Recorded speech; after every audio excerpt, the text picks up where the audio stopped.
Halo, Assalamualaikum warahmatullahi wabarakatuh. Selamat pagi, selamat siang, selamat sore, dan selamat malam. Jumpa lagi dengan saya, Ratna Suryani, dan hari ini kita akan lanjutkan untuk pertemuan kita berikutnya dalam kelas virtual, ya, mata kuliah aspek hukum dalam bisnis.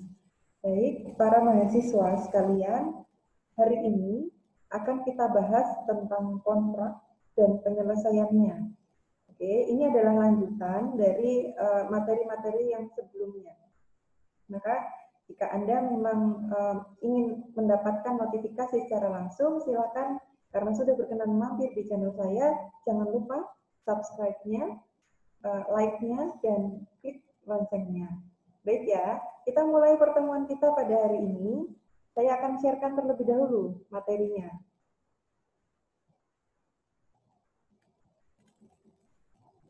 Ini dia materi kita.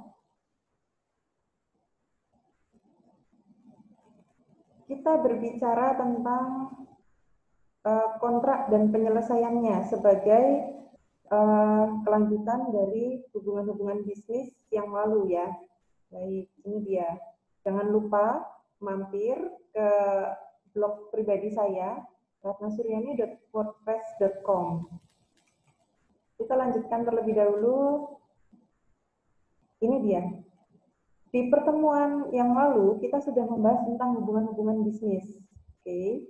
Dan ini kita berbicara tentang bagaimana kontraknya. Membangun sebuah hubungan bisnis berarti kita juga siap dengan kontrak-kontrak hukumnya. Dan dalam perjalanan kontrak, ternyata tidak semuanya berjalan dengan mulus, tapi juga nanti akan kita lihat sedikit ya, kita ulas tentang bagaimana menyelesaikan kontrak atau bagaimana kontrak itu bisa akhirnya selesai gitu. Kita berbicara terlebih dahulu tentang hukum kontrak. Hukum kontrak ini memusatkan perhatian pada kewajiban untuk melaksanakan kewajiban sendiri atau self-imposed obligation. Kontrak dibuat untuk perlindungan kepentingan private yang belum diatur oleh undang-undang. Ya, jadi antara dua belah pihak misalnya, kemudian ada kewajiban-kewajiban yang memang harus dilaksanakan, maka ini akan dituangkan dalam kontrak tersebut. Pengertian dari kontrak itu sendiri adalah suatu perjanjian tertulis di antara dua atau lebih orang atau pihak yang menciptakan hak dan kewajiban untuk melakukan atau tidak melakukan sesuatu. Ya, ini adalah diambil dari istilah umumnya. Kontrak adalah ini dia. Kata kuncinya adalah pada perjanjian tertulis dan untuk melakukan atau tidak melakukan sesuatu. Di sana akan dituangkan. Gitu. Dalam pengertian yang lain, contract is an agreement between two or more persons which creates an obligation to do or not to do a peculiar thing. Ya, peculiar thing, sesuatu yang memang apa ya, kalau diartikan peculiar itu adalah aneh atau sesuatu yang unik, tertentu, yang khas begitu. Kemudian kontrak ini erat kaitannya dengan perjanjian yang diartikan sebagai suatu perbuatan dengan mana satu orang atau lebih mengikatkan dirinya terhadap satu orang atau lebih yang lainnya. Begitu ya. Baik, ini adalah istilah-istilah atau definisi dari istilah tentang kontrak. Lanjut kepada kontrak berikutnya, yang kita bicarakan adalah mengenai model kontrak bisnis. Ada dua macam model kontrak bisnis. Yang pertama adalah model transaksional, dan yang kedua adalah dengan model operasional. Dalam model transaksional, adanya dua pihak atau lebih di mana pihak satu sebagai pemberi prestasi dan pihak lain penyedia prestasi. Oke. Keberhasilan suatu kontrak itu kita sebut sebagai prestasi di sini. Contohnya adalah jual beli, sewa menyewa, pinjam meminjam. Ini adalah model kontrak bisnis yang transaksional. Kemudian dalam model kontrak bisnis yang operasional, adanya kerjasama dari dua pihak atau lebih untuk mengerjakan suatu bisnis. Jadi kerjasama dua pihak gitu ya. Ada satu bisnis tertentu yang saya contohkan di sini adalah joint venture misalnya. Joint venture, joint operasional, ini masuk dalam model kontrak bisnis yang operasional. Semoga bisa dipahami ya. Kemudian macam-macam perjanjian. Ini adalah macam-macam perjanjian yang sudah masuk dalam kitab undang-undang hukum perdata. Oke, yang pertama ada jual beli, ada tukar menukar, ada sewa menyewa, ada melakukan pekerjaan, ya itu diatur juga. Dan kemudian ada pengangkutan, ada persekutuan atau perkumpulan, kemudian ada hibah, ada penitipan barang, ada pinjam meminjam, ada untung-untungan, okay.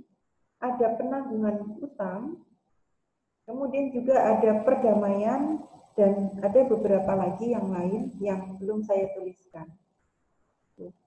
Ini masuk dalam macam-macam perjanjian yang pada akhirnya perjanjian ini akan mengikat, yang kita sebut sebagai kontrak, gitu ya. Sedangkan di luar perjanjian yang tadi sudah saya sebutkan, ya diatur juga, dituliskan juga, saya tuliskan di sini, ada perjanjian yang di luar pengaturan KUH Perdata, disebut dengan nominat. Perjanjian nominat adalah perjanjian yang timbul, tumbuh, hidup, dan berkembang dalam praktek kehidupan masyarakat. Misalnya, yang sering kita temui ya, kontrak leasing, itu masuk dalam perjanjian di luar KUH Perdata. Kemudian kontrak waralaba, kemudian ada lagi kontrak penggunaan rahim, dan kontrak pembiayaan. Jadi sebenarnya kontrak-kontrak ini belum masuk dalam KUH Perdata, namun sudah terlaksana, sudah tumbuh, sudah hidup dan berkembang di masyarakat. Gitu.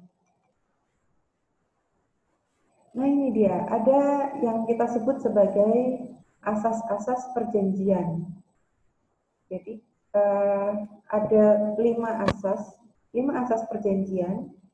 Ya, yang pertama adalah asas kebebasan berkontrak, di mana para pihak mempunyai kebebasan menentukan perjanjian yang akhirnya nantinya akan menimbulkan kesepakatan. Gitu. Kemudian ada asas konsensualisme. Perjanjian itu lahir sejak adanya kesepakatan. Jadi ada kesepakatan dulu, baru muncul perjanjian. Gitu ya. Kemudian asas personality, seseorang yang akan melakukan dan atau membuat kontrak hanya untuk kepentingan perseorangan saja. Itu personality. Jadi untuk dirinya sendiri. Gitu. Kemudian ada asas itikat baik, yakni perjanjian harus dibuat berdasarkan kepatuhan dan kepantasan serta tidak menyalahgunakan situasi. Dan yang terakhir, asas pacta sunt servanda, semua perjanjian yang dibuat secara sah menjadi undang-undang atau hukum, ya, bagi mereka yang membuatnya, dan perjanjian tidak dapat dibatalkan secara sepihak, selain dengan kesepakatan atau berdasarkan undang-undang. Baik, untuk asas-asas perjanjian ini, para mahasiswa bisa searching sebanyak mungkin mengenai informasi-informasi ini, gitu ya. Nah, kembali lagi pada kontrak yang kita bicarakan tadi. Kontrak ada perjanjiannya gitu, maka selain itu juga ada pihak-pihak yang masuk di dalam kontrak tersebut. Para pihaknya kita bedakan menjadi 3 jenis, gitu ya, 3 jenis. Yang pertama adalah government to private. Ini biasanya dari sebuah institusi atau instansi atau perusahaan, ya, mengadakan kontrak kepada personal, pada orang perorangan, gitu. Kemudian ada yang disebut dengan government to government, perusahaan dengan perusahaan gitu ya. Mereka bekerja sama, mereka melakukan kontrak, ada perjanjian. Ini pihaknya disebut dengan government to government. Kemudian ada lagi private to private, personal dengan personal, orang satu dan orang yang lain. Ya, banyak sekali contoh-contohnya. Misalnya government to private, sebuah perusahaan percetakan misalnya melakukan kontrak bisnis dengan penulis misalnya ya, membuat sebuah buku. Ini government to private contohnya. Kemudian government to government misalnya adalah perusahaan yang joint venture. Misalnya antara PT Nestle dengan Indofood bergabung gitu ya, membuat satu kerjasama kontrak, kemudian ada perjanjian-perjanjian tertulis di dalamnya. Kemudian private to private, nah ini lebih personal. Misalnya perjanjian jual beli tanah, gitu ya. Ini antara orang dan orang yang lain. Kita masuk pada syarat sahnya perjanjian. Maka perjanjian disebut sah jika memenuhi syarat subjektif dan syarat objektif. Syarat subjektifnya ada dua hal. Yang pertama adalah kesepakatan dan yang kedua adalah kecakapan. Demikian juga dengan syarat objektifnya ada dua hal juga. Yang pertama adalah suatu hal tertentu dan sebab yang halal. Itu adalah syarat sahnya perjanjian. Kita akan buka satu persatu, kita akan breakdown satu persatu, kita pelajari. Yang pertama adalah tentang kesepakatan terlebih dahulu. Adalah bertemunya dua maksud yang terwujud dalam janji untuk melakukan atau tidak melakukan sesuatu. Kesesuaian antara penawaran atau offer dan penerimaan atau acceptance. Ya, ini menimbulkan sesuatu yang dinamakan kesepakatan. Biasanya ditandai dengan jabat tangan, deal begitu ya. Kemudian adanya pembayaran atau tanda tangan dan hal lain yang dianggap patut menurut undang-undang dan kebiasaan. Tidak sah jika kesepakatan ini muncul atas dasar paksaan. Kemudian adanya penipuan atau kekhilafan dan penyalahgunaan situasi. Oke, ini dia tentang syarat sahnya tadi yang kita bahas perjanjian, ya, tentang kesepakatan. Selanjutnya kita berbicara tentang kecakapan. Ini juga syarat sahnya perjanjian berikutnya adalah pihak yang mampu secara hukum atau berkuasa atas barang dan jasa yang diperjanjikan atau berwenang mewakili pihak tertentu. Misalnya, pemilik barang atau yang diberi kuasa, direktur sebagai wakil perusahaan, ini dianggap orang yang cakap untuk bisa mengakomodir atau mengatasi segala bentuk perjanjian gitu ya. Sedangkan yang dianggap tidak cakap misalnya anak di bawah umur atau kurang dari 21 tahun atau belum menikah yang tidak sesuai dengan kriteria perusahaan gitu ya. Kemudian seorang yang pilot itu pun juga di beberapa hal dianggap sebagai orang yang tidak cakap.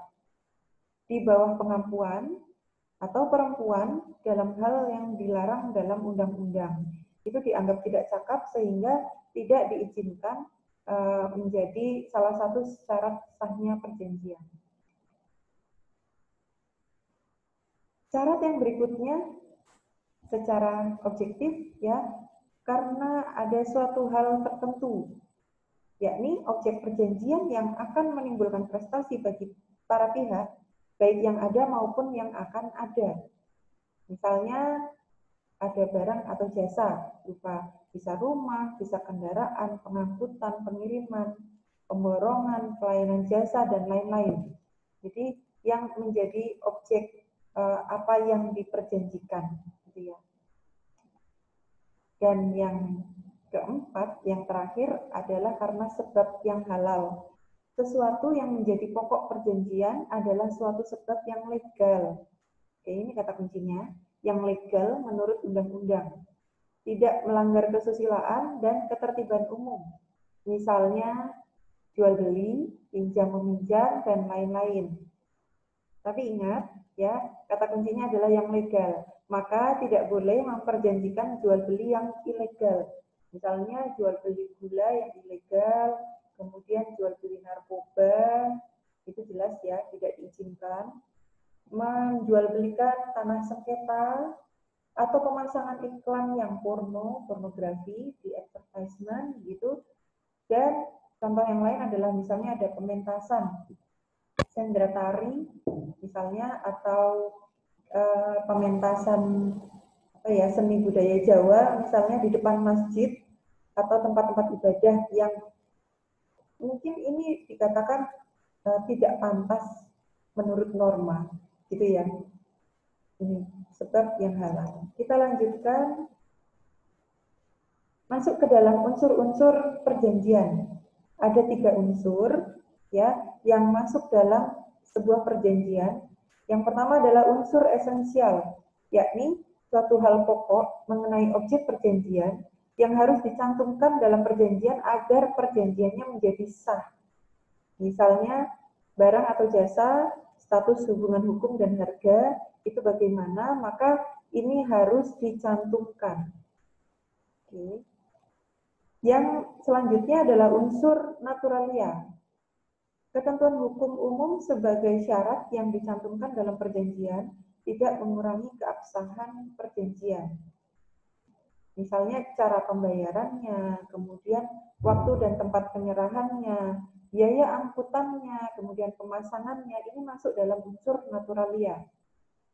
Dan yang ketiga adalah unsur aksidentalia.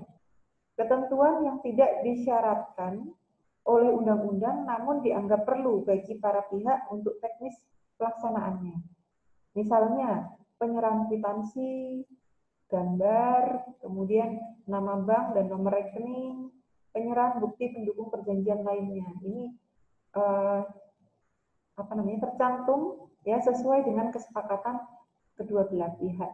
Gitu. Ini adalah unsur-unsur perjanjian. Selain unsur-unsur perjanjian, dalam kontrak atau dalam perjanjian, kita juga mengenal yang disebut dengan except clause, ya, atau klausa pengecualian. Adalah suatu hal yang bersifat penting sebagai pelengkap yang sebenarnya tidak diinginkan para pihak. Jadi sebenarnya sejak awal itu para pihak ini tidak menginginkan adanya except clause. Misalnya, yang pertama adalah ganti rugi karena prestasi gitu. Kemudian adanya force majeure dan yang ketiga adanya penyelesaian sengketa atau mereka tidak menginginkan adanya sengketa dalam perjanjiannya. Nah, ini dia yang pertama, tentang prestasi yang tadi tidak diinginkan gitu ya. Except clause yang pertama adalah prestasi adalah suatu keadaan di mana pihak debitur melakukan kelalaian atau kesengajaan tidak memenuhi prestasi yang diperjanjikan. Macamnya adalah tidak memenuhi prestasi, dipenuhi hanya sebagian, dipenuhi tetapi terlambat, dan melakukan yang dilarang oleh perjanjian. Jadi ada 4, dan akibatnya dari prestasi ini adalah batalnya perjanjian, kemudian adanya ganti kerugian, yang ketiga adanya penanggungan atas resiko yang terjadi, dan yang keempat adalah membayar biaya perkara di pengadilan. Barangkali para mahasiswa pun mungkin sudah pernah mendengar tentang istilah prestasi. Satu contohnya adalah misalnya dalam perjanjian jual beli, gitu.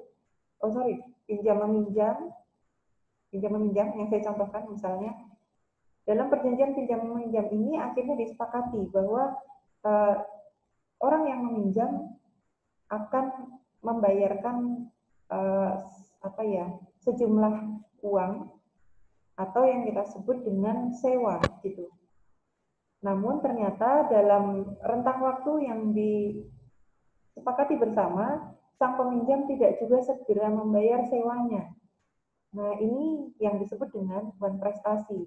Akhirnya pemilik persewaan itu tadi mencabut kembali produknya atau barangnya sehingga menjadi batal perjanjian.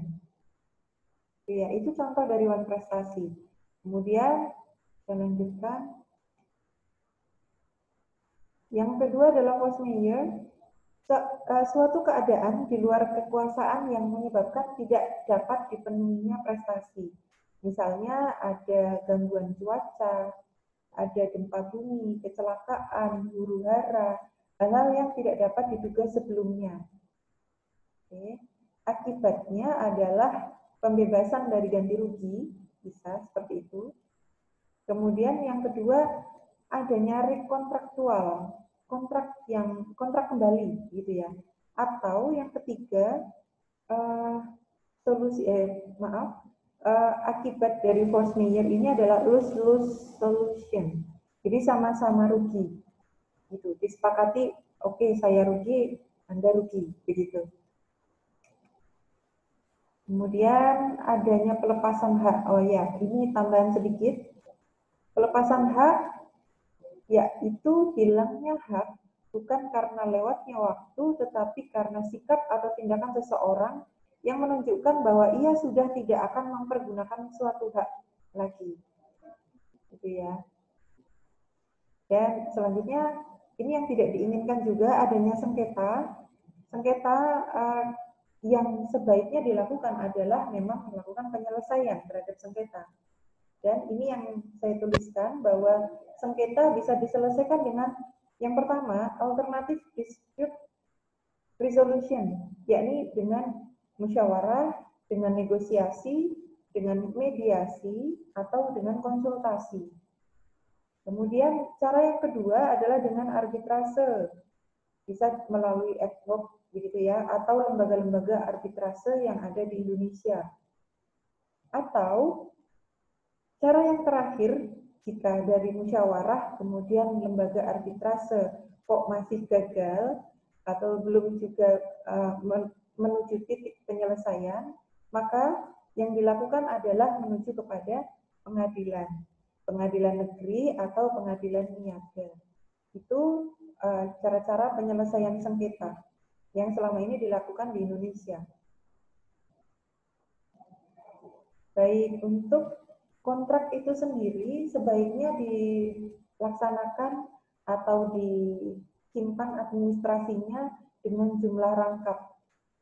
Penutup perjanjian seyogyanya menulis jumlah rangkap perjanjian dan kekuatan hukum yang sama untuk dipegang oleh masing-masing pihak. Fungsinya adalah untuk menjadi arsip, ya, hitam di atas putih ketika di suatu ketika terjadi sesuatu hal yang tidak diinginkan. Baik, kita beralih pada berakhirnya perjanjian. Ternyata perjanjian itu juga bisa berakhir loh.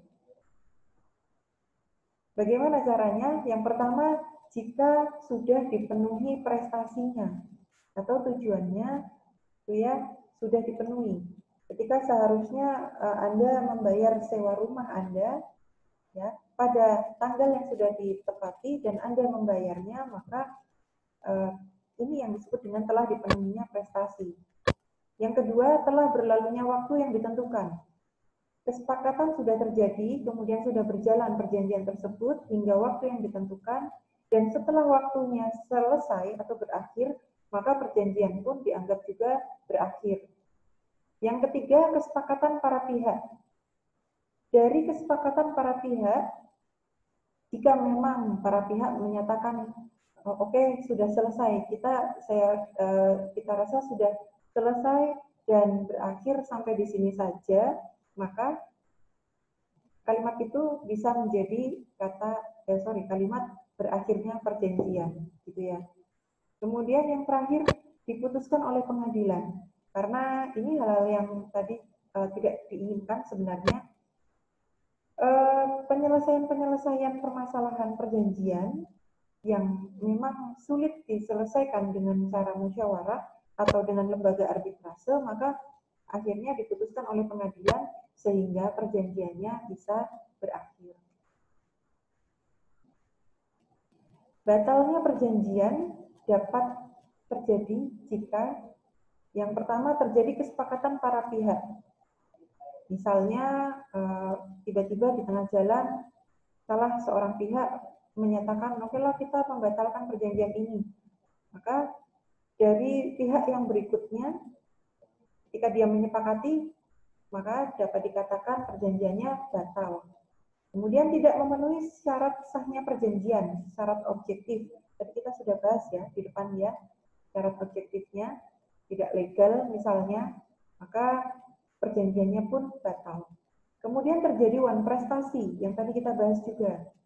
Tidak bisa dilaksanakan. Ternyata perjanjian itu ada loh yang tidak bisa dilaksanakan. Sehingga perjanjiannya dianggap batal. Kemudian melanggar ketentuan undang-undang ketertiban dan kesusilaan. Dan tidak pantas dan tidak patut. Misalnya tadi ya, ada iklan atau advertisement tentang pornografi seperti itu. Ketika memang itu tidak pantas dan tidak patut, maka perjanjian dianggap batal.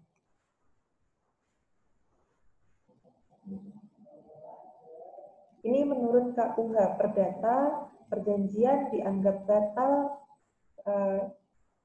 sejak awal apabila syarat objektif tidak terpenuhi. Ya, seperti sebelumnya kita sudah bahas, perjanjian ini dianggap batal demi hukum dan tidak pernah ada perikatan. Kemudian, bila salah satu syarat subjektif tidak terpenuhi, perjanjian tidak batal demi hukum, tetapi salah satu pihak dapat meminta pembatalan, boleh minta pembatalan. Perjanjian tetap mengikat para pihak selama tidak dibatalkan oleh hakim atas permintaan salah satu pihak.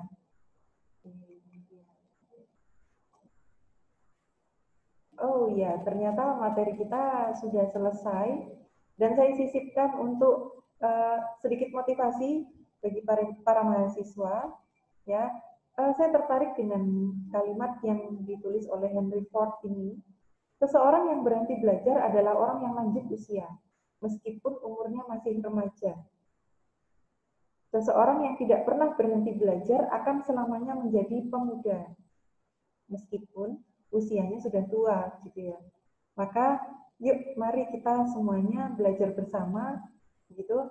Selalu upayakan otak kita untuk selalu berpikir yang positif, belajar yang baik, gitu, sehingga diri kita akan mendapatkan hal yang lebih baik lagi dari hari ini. Besok akan lebih baik daripada hari ini. Dan oh yeah, that's all. Thank you very much for your attention today. Jika ada pertanyaan-pertanyaan yang memang ingin diajukan, silakan ajukan di Classroom atau silakan tulis di kolom komentar. Kalian, Anda, dan para mahasiswa bisa menuliskan di kolom komentar di YouTube saya, channel YouTube saya, atau di you can find me at ratnasuryani.wordpress.com. Silakan tuliskan komentar kalian di sana dan saya akan tunggu, saya akan balas komentar-komentar kalian. Kita akan berbicara yang lebih intens lagi. Baik para mahasiswa sekalian, saya kira pertemuan kita pada kali ini cukup sekian. Ya, tadinya rencana saya adalah saya akan memberikan materi di ruangan terbuka, di luar ruangan, tapi ternyata tidak memungkinkan dan saat ini di luar memang sedang hujan. Ya, maka saya memberikan materi di ruangan seperti pada saat kali ini dan mungkin nanti lain waktu kita akan kuliah di ruang terbuka sehingga background pun juga bisa menarik gitu ya. Ya, baik para mahasiswa, terima kasih karena sudah mampir ke channel saya dan silakan belajar lagi, tetap semangat, tetap berdoa, tetap sehat di kala pandemi ya. Dan saya tutup, saya rasa saya cukupkan sekian. Terima kasih. Wassalamualaikum warahmatullahi wabarakatuh. See you.